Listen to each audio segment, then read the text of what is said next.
What's up guys, and welcome back to another video. And today it's another match preview with the game that's going to be happening tomorrow afternoon between Swindon and Rochdale at the county ground at 3 PM kickoff. So if you do enjoy this video, make sure and subscribe to the channel. We're on the road to 750 subscribers. It'll mean a lot if we do get there. Anyway, let's get into this preview. So if you look into the table, after 4 games with every team in the table, we are currently 19th with 2 games in our 4 league games. And Rochdale, they are last with no points whatsoever in the 4 games that they have played. Swindon will be going into this game with 2 goals scored and 5 goals conceded, with 3 of them being our first match day against Harrogate. On the other hand, they'll be going into this game with 1 goal scored, 5 goals conceded, and in their last 3 games haven't even scored 1 goal. So obviously Swindon have had the better season so far. So yeah, it is closer, but it's mostly Swindon on this one. Recent games against Rochdale was a 0-0 draw, a 2-2 draw with a last-minute equaliser from Johnny Williams, and then a 2-1 loss when we were in the Premier League with Rochdale. Our last league game was at home against Leyton Orient, which did result in a 1-1 draw with a 3rd-minute goal from Aaron McCurdy for Swindon, and then 4 minutes later, Leyton Orient replied with a goal from Paul Smith. Rochdale's last game was a 1-0 loss to Stevenage with a 40th minute goal from Carl Gianni. I think that's how you pronounce his name, but yeah. And if you haven't heard the news, it was either yesterday or the other day. Rochdale sacked their manager Robbie Stockdale after being there for 13 months. In my opinion, I don't really know why they did sack Robbie Stockdale this early, because it's only been 4 games. Anything can happen. Like, we could probably play like five games and they could be mid-table, but I really don't see it. But I don't think that Stockdale deserves to be sacked that early in the season, but that's what happens if you're not getting any results that you need. And Jim McNulty is announced as their interim manager for us against us tomorrow. And he, if you don't know who he is, he's had almost 200 appearances with Rochdale already. So some stats that I found to come into this game. Swindon and Rochdale have had the same amount of goals conceded per game, which is 1.3. 72.3% of passes that Swindon have made so far are successful, which is compared to Rochdale's, which is 69.7%.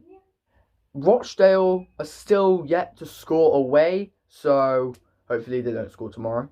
And Swindon on average have had 2.8 shots on target per game, with Rochdale's 2 on average.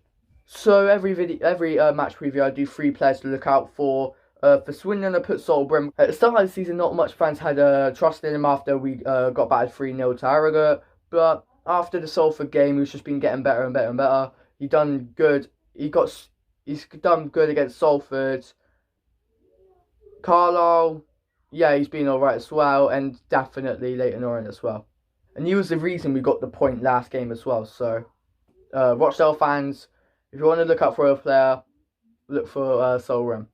And the second player I put is Harry McCurdy, because obviously everybody in League 2 know who Harry McCurdy is. He got his first goal last week against Leyton Orient. He's starting to pick up his form as well, so hopefully he could do as good as last season, maybe better, hopefully. And the third and final player is Fraser Blake-Tracy. He's one of my favourite defenders in my opinion. He's only played 2 games and he seems alright. He seems really good. And for Rochdale, obviously they haven't had the best of the season so far, so it was hard to pick out players, but I've picked up 3. The first one is Devante Rodney. He's got the only goal in the league so far. So yeah. The second player that I've gone for is Ethan Eubanks-Landor. He's a new defender at the club, and he's got the highest rate, according to Fotmo, as being the highest rated player, which is on average 6.92. And the third and final player is I'm not sure if I pronounce this right, but Fomi Sireki. I'm not sure, but he's been alright for them so far. Only 0.01 rating lower than evenly ranked Landor. So now I do this every video. I do a predicted lineup. If I was Scott Lindsay, who would I put in the lineup? So in goal, I put Sol Bryn. Obviously, he's I've talked about him already. He's been absolutely amazing the past few games. The 4 league matches that he's played, he's got 2 man of the matches. So yeah, and he started every league game as well. So it's really understandable. So I put Clayton in it because he's starting to get the games that he deserves, and I really do think he's a really good defender who just needs experience, and he'll just be a really top class defender. So the next player I put Angus McDonald. He's done alright as a captain, not the best, but he's got a great chance to do well against Rochdale because obviously they're bottom of the league. All the players have great chance to show the quality that they have. So yeah, I've heard apparently, according to Scott Lindsay's press conference, Kieran Brennan is in training but can't return tomorrow. So hopefully it won't be long until we can see him play. So this next player is probably one of my favourite defender, Fraser Blake Tracy. I know he's only played 2 games, but those 2 games he's been absolutely outstanding. So the right back I put Romeo Hutton. He hasn't been the best so far, but like for all the other players, he's got a great chance to show what he can do. But he's done it at Barrow. Like hopefully he can prove it tomorrow against Rochdale. So for centre mid now, I put Saidi Khan. It's understandable. He's done all right so far. He's played every game. I put Lou Reed because he's our main player in terms of passing. Because on average per game, he's had 42.4 successful passes per game. Johnny Williams. I put Johnny Williams because tomorrow he's going to be another main player that we're going to need. Last game against Leyton Orient, he had 13 out of 16 successful passes. And against Carlisle, he's had 22 out of 26 successful passes. I put Ronan Darcy because, like, pretty much the same reason as Romeo Hutton. He's not got the best chat. Like, with all the teams that we played so far, like Salford, Leyton Orient, those teams are like top of the league. So he hasn't had great. All the players that we have so far haven't had the best chances to show what we could do for the rest of the season. So hopefully you could do the same like Romeo Hutton tomorrow. And Wakelin, I put Wakelin because obviously he's got his first goal and first assist in the past 2 games, and he's like the type of player, he's not going to give up he's not going to give up that easily. He's not going to give up until he gets the first goal or second goal. And that's what I like in players, and hopefully he can do it tomorrow. And the final player that I've gone for is McCurdy, because why would you not want McCurdy in the team? He's got his first goal last game.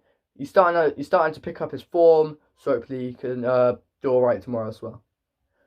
So that's the predicted lineup, and the final thing that I want to do in this video is what my prediction is for tomorrow's game. And my prediction, I have a really, really strong feeling. We've got we're playing against a weak Rochdale side, and they've not done the best so far. My prediction is 2-0 Swindon, and the goal scorers will be Jacob Wakelin. I was going to say an own goal for Rochdale, but I reckon it'll be Jacob Wakelin and Aaron McCurdy. So that's my prediction, 2-0. Thanks for watching. If you did enjoy, make sure you like and subscribe to the channel. It would mean a lot to us, and our subscriber goal 750 subscribers before the end of 2022, and it'll mean a lot if we get there. Anyway, have a good rest of your day. Let's hope we get the 3 points tomorrow. You know what to do? Chill.